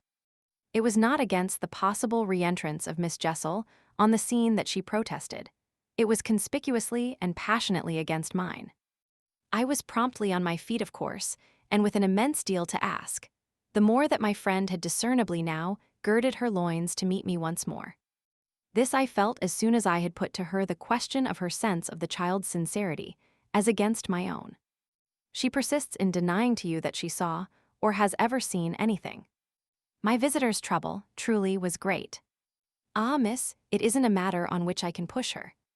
Yet it isn't either, I must say, as if I much needed to. It has made her, every inch of her, quite old. Oh, I see her perfectly from here. She resents, for all the world like some high little personage, the imputation on her truthfulness and, as it were, her respectability. Miss Jessel indeed she's respectable, the chit. The impression she gave me there yesterday was, I assure you, the very strangest of all. It was quite beyond any of the others. I did put my foot in it. She'll never speak to me again. Hideous and obscure as it all was, it held Mistress Groves briefly silent. Then she granted my point with a frankness which, I made sure, had more behind it. I think indeed, miss, she never will. She do have a grand manner about it. And that manner, I summed it up, is practically what's the matter with her now. Oh, that manner, I could see in my visitor's face, and not a little else besides. She asks me every 3 minutes if I think you're coming in. I see. I too, on my side, had so much more than worked it out. Has she said to you since yesterday, except to repudiate her familiarity with anything so dreadful, a single other word about Miss Jessel? Not one, miss. And of course you know, my friend added, I took it from her by the lake that just then and there at least there was nobody. Rather. And naturally, you take it from her still. I don't contradict her. What else can I do? Nothing in the world. You've the cleverest little person to deal with. They've made them their two friends, I mean still cleverer even than nature did, for it was wondrous material to play on. Flora has now her grievance, and she'll work it to the end. Yes, miss, but to what end? Why, that of dealing with me to her uncle. She'll make me out to him the lowest creature. I winced at the fair show of the scene in Mistress Groves's face. She looked for a minute as if she sharply saw them together. And him who thinks so well of you. He has an odd way, it comes over me now, I laughed, of proving it. But that doesn't matter. What Flora wants, of course, is to get rid of me. My companion bravely concurred. Never again to so much as look at you. So that what you've come to me now for, I asked, is to speed me on my way? Before she had time to reply, however, I had her in check. I've a better idea, the result of my reflections. My going would seem the right thing, and on Sunday I was terribly near it. Yet that won't do. It's you who must go. You must take Flora. My visitor at this did speculate. But where in the world? Away from here. Away from them. Away, even most of all now from me. Straight to her uncle. Only to tell on you. No, not only. To leave me, in addition, with my remedy. She was still vague. And what is your remedy? Your loyalty, to begin with. And then Miles's. She looked at me hard. Do you think he won't, if he has the chance, turn on me? Yes, I venture still to think it. At all events, I want to try. Get off with his sister as soon as possible and leave me with him alone. I was amazed, myself, at the spirit I had still in reserve, and therefore perhaps a trifle the more disconcerted at the way in which, in spite of this fine example of it, she hesitated. There's one thing, of course, I went on. They mustn't, before she goes, see each other for 3 seconds. Then it came over me that, in spite of Flora's presumable sequestration from the instant of her return from the pool, it might already be too late. Do you mean, I anxiously asked, that they have met? At this she quite flushed. Ah, miss, I'm not such a fool as that. If I've been obliged to leave her 3 or 4 times, it has been each time with one of the maids. And at present, though she's alone, she's locked in safe. And yet, there were too many things. And yet what? Well, are you so sure of the little gentleman? I'm not sure of anything but you. But I have, since last evening, a new hope. I think he wants to give me an opening.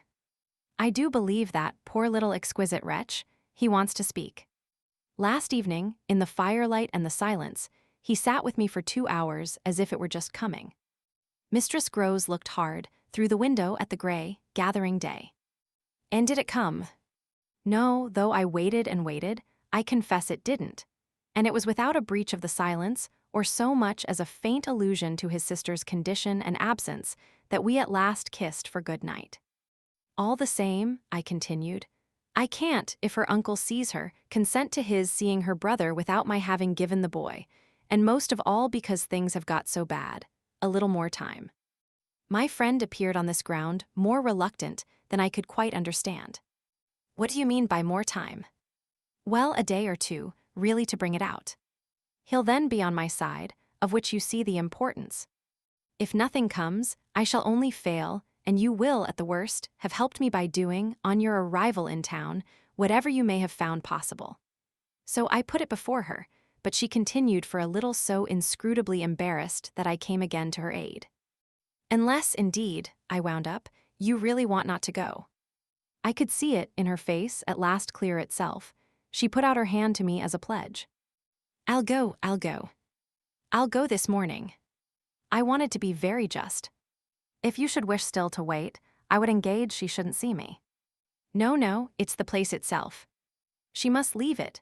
She held me a moment with heavy eyes, then brought out the rest. Your idea's the right one. I myself, miss.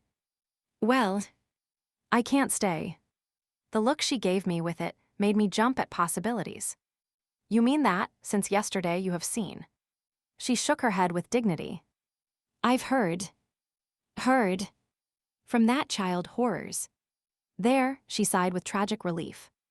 On my honor, miss, she says things. But at this evocation she broke down. She dropped, with a sudden sob, upon my sofa and, as I had seen her do before, gave way to all the grief of it.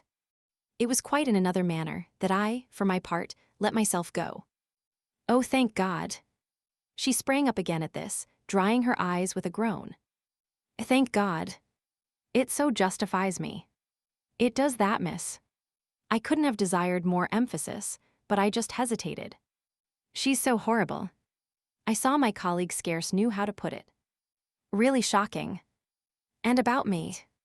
About you, miss, since you must have it. It's beyond everything, for a young lady, and I can't think wherever she must have picked up the appalling language she applied to me. I can then, I broke in with a laugh that was doubtless significant enough. It only, in truth, left my friend still more grave. Well, perhaps ought to also, since I've heard some of it before. Yet I can't bear it, the poor woman went on while, with the same movement, she glanced, on my dressing table, at the face of my watch. But I must go back. I kept her, however. Ah, if you can't bear it.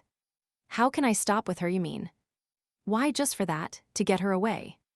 Far from this, she pursued, far from them. She may be different. She may be free. I seized her almost with joy. Then, in spite of yesterday, you believe. In such doings, her simple description of them required, in the light of her expression, to be carried no further, and she gave me the whole thing as she had never done. I believe. Yes, it was a joy, and we were still shoulder to shoulder. If I might continue sure of that, I should care but little what else happened. My support in the presence of disaster would be the same as it had been in my early need of confidence, and if my friend would answer for my honesty, I would answer for all the rest. On the point of taking leave of her, nonetheless, I was to some extent embarrassed. There's one thing, of course, it occurs to me to remember. My letter giving the alarm will have reached town before you. I now perceived still more how she had been beating about the bush, and how weary at last it had made her. Your letter won't have got there. Your letter never went. What then became of it? Goodness knows. Master Miles. Do you mean he took it? I gasped. She hung fire, but she overcame her reluctance. I mean that I saw yesterday, when I came back with Miss Flora, that it wasn't where you had put it. Later in the evening, I had the chance to question Luke, and he declared that he had neither noticed nor touched it. We could only exchange on this, one of our deeper mutual soundings, and it was Mistress Groves who first brought up the plum with an almost elated "you see." Yes, I see that if Miles took it instead, he probably will have read it and destroyed it. And don't you see anything else? I faced her a moment with a sad smile. It strikes me that by this time, your eyes are open even wider than mine. They proved to be so indeed, but she could still blush almost to show it. I make out now what he must have done at school, and she gave, in her simple sharpness, an almost droll disillusioned nod. He stole. I turned it over. I tried to be more judicial. Well, perhaps. She looked as if she found me unexpectedly calm. He stole letters. She couldn't know my reasons for a calmness after all pretty shallow, so I showed them off as I might. I hope then it was to more purpose than in this case. The note, at any rate, that I put on the table yesterday, I pursued, will have given him so scant an advantage, for it contained only the bare demand for an interview, that he is already much ashamed of having gone so far for so little, and that what he had on his mind last evening was precisely the need of confession. I seemed to myself, for the instant, to have mastered it, to see it all. Leave us, leave us. I was already at the door, hurrying her off. I'll get it out of him. He'll meet me, he'll confess. If he confesses, he's saved. And if he's saved, then you are. The dear woman kissed me on this, and I took her farewell. I'll save you without him, she cried as she went. 22. Yet it was when she had got off, and I missed her on the spot, that the great pinch really came. If I had counted on what it would give me to find myself alone with Miles, I speedily perceived, at least, that it would give me a measure. No hour of my stay, in fact, was so assailed with apprehensions as that of my coming down to learn that the carriage containing Mistress Groves and my younger pupil had already rolled out of the gates. Now I was, I said to myself, face to face with the elements, and for much of the rest of the day, while I fought my weakness, I could consider that I had been supremely rash. It was a tighter place still than I had yet turned round in. All the more that, for the first time, I could see in the aspect of others a confused reflection of the crisis. What had happened naturally caused them all to stare. There was too little of the explained, throw out whatever we might, in the suddenness of my colleague's act. The maids and the men looked blank, the effect of which on my nerves was an aggravation until I saw the necessity of making it a positive aid. It was precisely, in short, by just clutching the helm that I avoided total wreck, and I dare say that, to bear up at all, I became, that morning, very grand and very dry. I welcomed the consciousness that I was charged with much to do, and I caused it to be known as well that, left thus to myself, I was quite remarkably firm. I wandered with that manner, for the next hour or two, all over the place and looked, I have no doubt, as if I were ready for any onset. So, for the benefit of whom it might concern, I paraded with a sick heart. The person it appeared least to concern proved to be, till dinner, little Miles himself. My perambulations had given me, meanwhile, no glimpse of him, but they had tended to make more public the change taking place in our relation as a consequence of his having at the piano, the day before, kept me, in Flora's interest, so beguiled and befooled. The stamp of publicity had of course been fully given by her confinement and departure, and the change itself was now ushered in by our non-observance of the regular custom of the schoolroom. He had already disappeared when, on my way down, I pushed open his door, and I learned below that he had breakfasted, in the presence of a couple of the maids, with Mistress Groves and his sister. He had then gone out, as he said, for a stroll, than which nothing, I reflected, could better have expressed his frank view of the abrupt transformation of my office. What he would not permit this office to consist of was yet to be settled. There was a queer relief, at all events, I mean for myself in especial, in the renouncement of one pretension. If so much had sprung to the surface, I scarce put it too strongly, in saying that what had perhaps sprung highest was the absurdity of our prolonging the fiction that I had anything more to teach him. It sufficiently stuck out that, by tacit little tricks in which even more than myself he carried out the care for my dignity, I had had to appeal to him to let me off straining to meet him on the ground of his true capacity. He had at any rate his freedom now. I was never to touch it again, as I had amply shown, moreover, when, on his joining me in the schoolroom the previous night, I had uttered, on the subject of the interval just concluded, neither challenge nor hint. I had too much, from this moment, my other ideas. Yet when he at last arrived, the difficulty of applying them, the accumulations of my problem, were brought straight home to me by the beautiful little presence on which what had occurred had as yet, for the eye, dropped neither stain nor shadow. To mark, for the house, the high state I cultivated, I decreed that my meals with the boy should be served, as we called it, downstairs, so that I had been awaiting him in the ponderous pomp of the room outside of the window of which I had had from Mistress Groves, that first scared Sunday, my flash of something it would scarce have done to call light. Here at present I felt afresh, for I had felt it again and again. How my equilibrium depended on the success of my rigid will, the will to shut my eyes as tight as possible to the truth that what I had to deal with was, revoltingly, against nature. I could only get on at all by taking nature into my confidence and my account, by treating my monstrous ordeal as a push in a direction unusual, of course, and unpleasant, but demanding, after all, for a fair front, only another turn of the screw of ordinary human virtue. No attempt, nonetheless, could well require more tact than just this attempt to supply, oneself, all the nature. How could I put even a little of that article into a suppression of reference to what had occurred? How, on the other hand, could I make reference without a new plunge into the hideous obscure? Well, a sort of answer, after a time, had come to me, and it was so far confirmed as that I was met, incontestably, by the quickened vision of what was rare in my little companion. It was indeed as if he had found even now, as he had so often found at lessons, still some other delicate way to ease me off. Wasn't there light in the fact which, as we shared our solitude, broke out with a specious glitter it had never yet quite worn?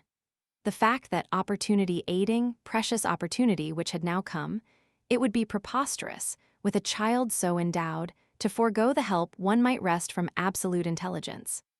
What had his intelligence been given him for but to save him? Mightn't one, to reach his mind, risk the stretch of an angular arm over his character? It was as if, when we were face to face in the dining room, he had literally shown me the way.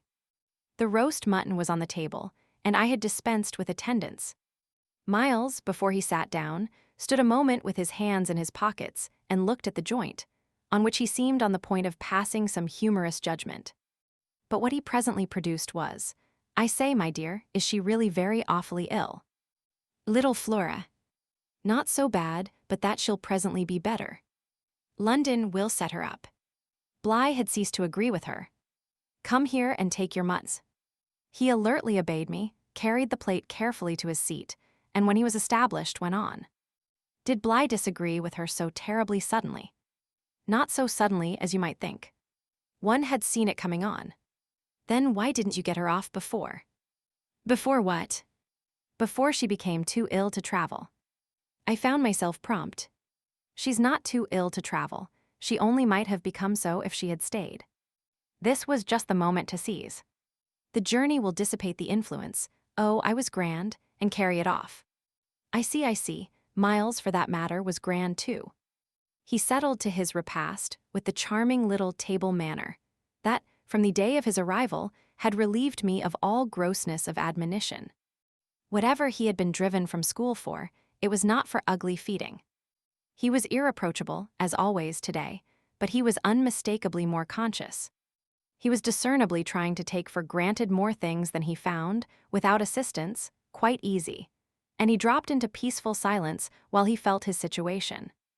Our meal was of the briefest, mine a vain pretense, and I had the things immediately removed. While this was done, Miles stood again with his hands in his little pockets, and his back to me, stood and looked out of the wide window through which, that other day, I had seen what pulled me up. We continued silent while the maid was with us. As silent, it whimsically occurred to me, as some young couple who, on their wedding journey at the inn, feel shy in the presence of the waiter. He turned round only when the waiter had left us. "Well, so we're alone." 23.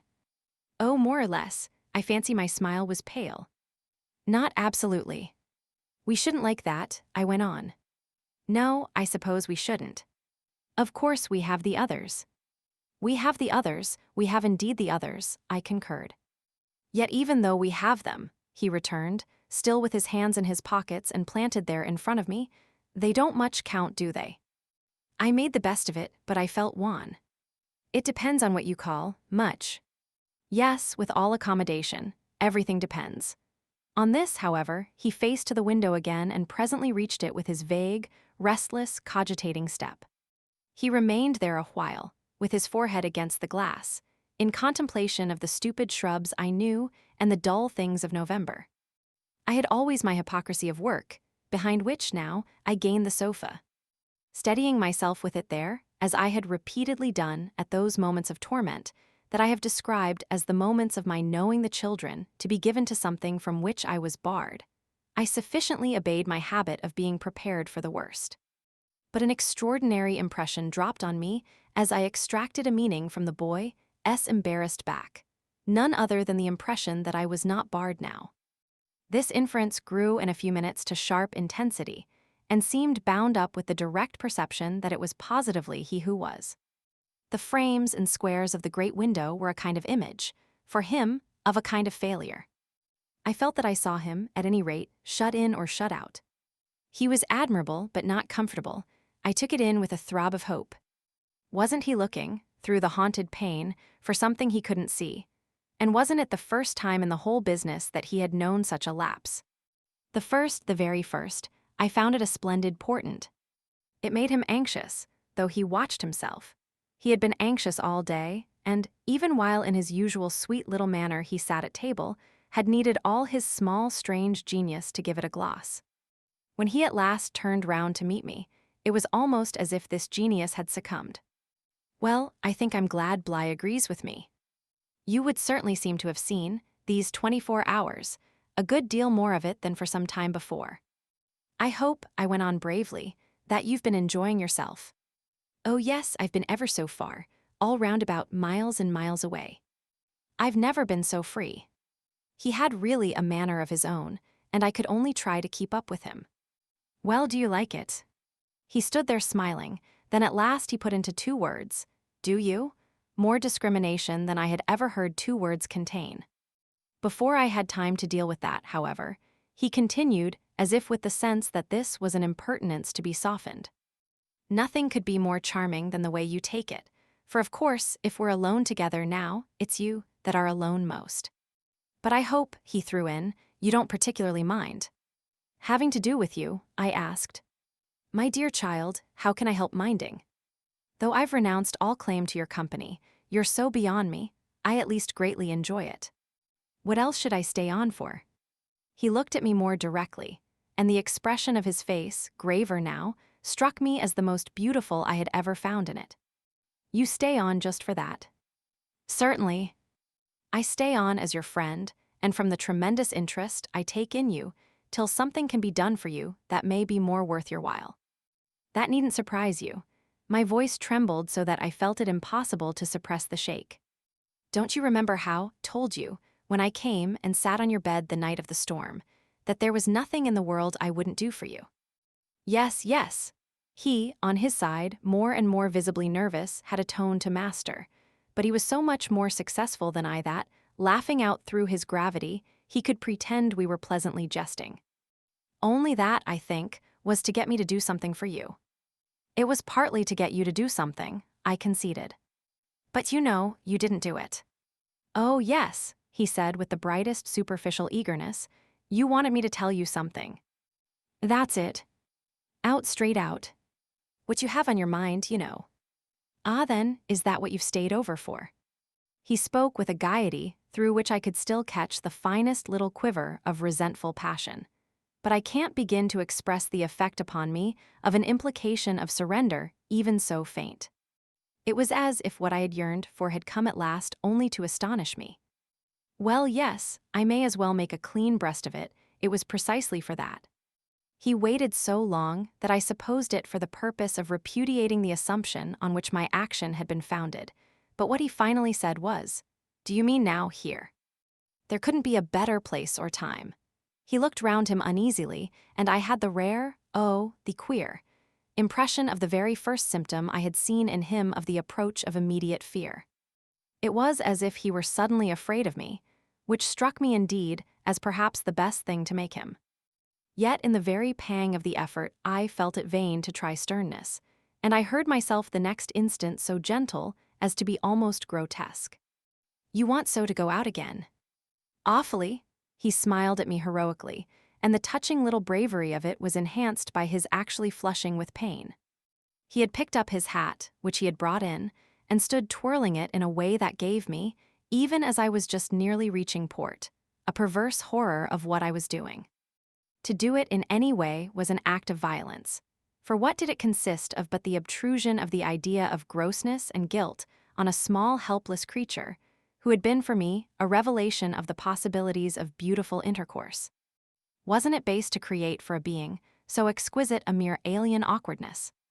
I suppose I now read into our situation a clearness it couldn't have had at the time, for I seemed to see our poor eyes already lighted with some spark of a prevision of the anguish that was to come. So we circled about, with terrors and scruples, like fighters not daring to close. But it was for each other we feared. That kept us a little longer, suspended and unbruised. "I'll tell you everything," Miles said. "I mean, I'll tell you anything you like. You'll stay on with me, and we shall both be all right, and I will tell you, I will." "But not now." "Why not now?" My insistence turned him from me and kept him once more at his window in a silence during which, between us, you might have heard a pin drop. Then he was before me again with the air of a person for whom, outside, someone who had frankly to be reckoned with was waiting. "I have to see Luke." I had not yet reduced him to quite so vulgar a lie, and I felt proportionately ashamed. But horrible as it was, his lies made up my truth. I achieved thoughtfully a few loops of my knitting. "Well then, go to Luke, and I'll wait for what you promise. Only, in return for that, satisfy, before you leave me, one very much smaller request." He looked as if he felt he had succeeded enough to be able still a little to bargain. "Very much smaller." "Yes, a mere fraction of the whole." "Tell me." Oh, my work preoccupied me, and I was offhand. "If, yesterday afternoon, from the table in the hall, you took, my letter." 24. My sense of how he received this suffered for a minute from something that I can describe only as a fierce split of my attention. A stroke that at first, as I sprang straight up, reduced me to the mere blind movement of getting hold of him, drawing him close, and, while I just fell for support against the nearest piece of furniture, instinctively keeping him with his back to the window. The appearance was full upon us that I had already had to deal with here. Peter Quint had come into view like a sentinel before a prison. The next thing I saw was that, from outside, he had reached the window, and then I knew that, close to the glass and glaring in through it, he offered once more to the room his white face of damnation. It represents, but grossly, what took place within me at the sight, to say that on the second my decision was made. Yet I believe that no woman so overwhelmed ever in so short a time recovered her grasp of the act. It came to me in the very horror of the immediate presence that the act would be, seeing and facing what I saw and faced, to keep the boy himself unaware. The inspiration, I can call it by no other name, was that I felt how voluntarily, how transcendently I might. It was like fighting with a demon for a human soul, and when I had fairly so appraised it, I saw how the human soul, held out, in the tremor of my hands, at arm's length, had a perfect dew of sweat on a lovely childish forehead. The face that was close to mine was as white as the face against the glass, and out of it presently came a sound, not low nor weak, but as if from much further away, that I drank like a waft of fragrance. Yes, I took it. At this, with a moan of joy, I drew him close, and while I held him to my breast, where I could feel in the sudden fever of his little body the tremendous pulse of his little heart, I kept my eyes on the thing at the window and saw it move and shift its posture. I have likened it to a sentinel, but its slow wheel, for a moment, was rather the prowl of a baffled beast. My present quickened courage, however, was such that, not too much to let it through, I had to shade, as it were, my flame. Meanwhile, the glare of the face was again at the window, the scoundrel fixed as if to watch and wait. It was the very confidence that I might now defy him, as well as the positive certitude, by this time, of the child's unconsciousness, that made me go on. "What did you take it for?" "To see what you said about me." "You opened the letter." I opened it. My eyes were now, as I held him off a little again, on Miles's own face, in which the collapse of mockery showed me how complete was the ravage of uneasiness. What was prodigious was that at last, by my success, his sense was sealed and his communication stopped. He knew that he was in presence, but knew not of what, and knew still less that I also was, and that I did know. And what did this strain of trouble matter, when my eyes went back to the window, only to see that the air was clear again, and, by my personal triumph, the influence quenched? There was nothing there. I felt that the cause was mine, and that I should surely get all. And you found nothing. I let my elation out. He gave the most mournful, thoughtful little headshake. Nothing. Nothing, nothing, I almost shouted in my joy. Nothing, nothing, he sadly repeated. I kissed his forehead, it was drenched. So what have you done with it? I've burned it. Burned it, it was now or never. Is that what you did at school? Oh, what this brought up. At school. Did you take letters, or other things? Other things? He appeared now to be thinking of something far off, and that reached him only through the pressure of his anxiety. Yet it did reach him. Did I steal? I felt myself redden to the roots of my hair, as well as wonder if it were more strange to put to a gentleman such a question, or to see him take it with allowances that gave the very distance of his fall in the world. Was it for that you mightn't go back? The only thing he felt was rather a dreary little surprise. Did you know I mightn't go back? I know everything. He gave me at this the longest and strangest look. Everything. Everything. Therefore did you, but I couldn't say it again. Miles could very simply. No. I didn't steal. My face must have shown him I believed him utterly, yet my hands, but it was for pure tenderness, shook him as if to ask him why, if it was all for nothing, he had condemned me to months of torment. What then did you do? He looked in vague pain all round the top of the room and drew his breath 2 or 3 times over, as if with difficulty. He might have been standing at the bottom of the sea and raising his eyes to some faint green twilight. Well, I said things. Only that. They thought it was enough. To turn you out for. Never truly had a person turned out, shown so little to explain it as this little person. He appeared to weigh my question, but in a manner quite detached and almost helpless. Well, I suppose I oughtn't. But to whom did you say them? He evidently tried to remember, but it dropped. He had lost it. I don't know. He almost smiled at me in the desolation of his surrender, which was indeed practically, by this time, so complete that I ought to have left it there. But I was infatuated. I was blind with victory, though even then the very effect that was to have brought him so much nearer was already that of added separation. Was it to everyone? I asked. No, it was only 2, but he gave a sick little headshake. I don't remember their names. Were they then so many? No, only a few. Those I liked. Those he liked. I seemed to float not into clearness, but into a darker obscure, and within a minute there had come to me out of my very pity the appalling alarm of his being perhaps innocent. It was for the instant confounding and bottomless, for if he were innocent, what then on earth was I? Paralyzed, while it lasted, by the mere brush of the question, I let him go a little so that, with a deep-drawn sigh, he turned away from me again. Which, as he faced toward the clear window, I suffered, feeling that I had nothing now there to keep him from. And did they repeat what you said? I went on after a moment. He was soon at some distance from me, still breathing hard and again with the air, though now without anger for it, of being confined against his will. Once more, as he had done before, he looked up at the dim day as if, of what had hitherto sustained him, nothing was left but an unspeakable anxiety. Oh yes, he nevertheless replied, they must have repeated them. To those they liked, he added. There was, somehow, less of it than I had expected, but I turned it over. And these things came round. To the masters. Oh yes, he answered very simply. But I didn't know they'd tell. The masters. They didn't, they've never told. That's why I ask you. He turned to me again, his little beautiful fevered face. Yes, it was too bad. Too bad. What I suppose I sometimes said. To write home. I can't name the exquisite pathos of the contradiction given to such a speech by such a speaker.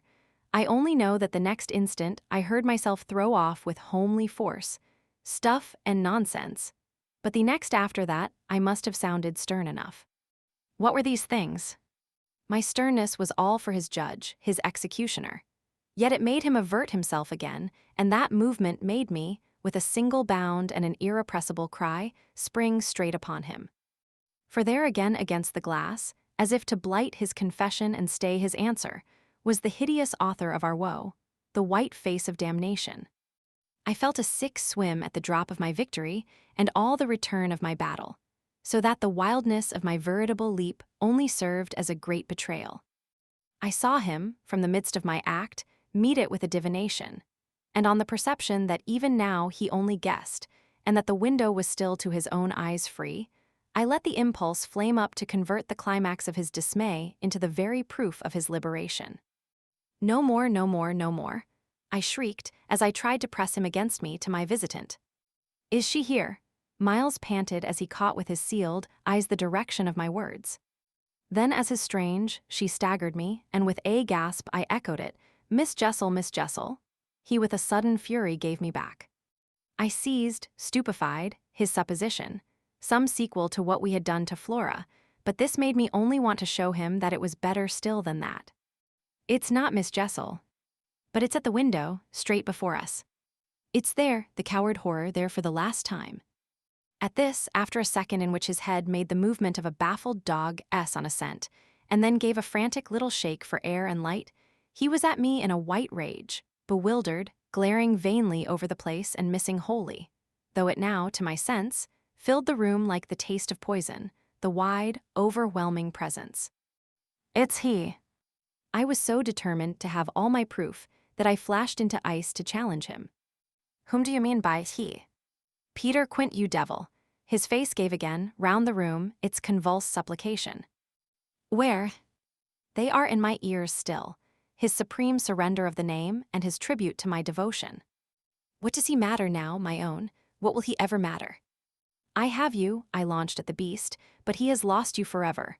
Then, for the demonstration of my work, there," I said to Miles. But he had already jerked straight round, stared, glared again, and seen but the quiet day. With the stroke of the loss, I was so proud of he uttered the cry of a creature hurled over an abyss, and the grasp with which I recovered him might have been that of catching him in his fall. I caught him, yes, I held him, it may be imagined with what a passion, but at the end of a minute I began to feel what it truly was that I held. We were alone with the quiet day, and his little heart, dispossessed, had stopped.